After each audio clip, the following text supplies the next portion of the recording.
પ્રકૃતિનો નિયમ છે. કાલે કોકનો હતો, આજ આપણો છે, આજ આપણો છે, કાલે કોકનો. જેટલા ધર્મના કામ થાય એટલી ઉપરવાળાને દયા, એના આશીર્વાદ. સારા કામ કરીએ તો સારો મળશે. આ અવતારે છે ગયો, આવતો તો સારો મળશે.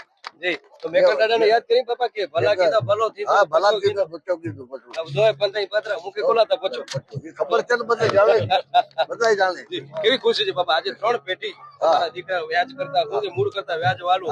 કેટલો રાજીપો છે બાપા. હા હા, ઠાકરની દયા બધી બોલગાર. હા, ભગવાન ભોળોનાથ.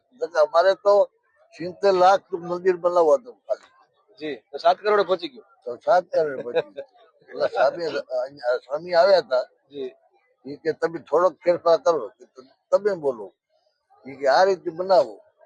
કીધું ખર્ચો કેટલો થશે? 5.5 કરોડ જેવો થશે અંદાજે.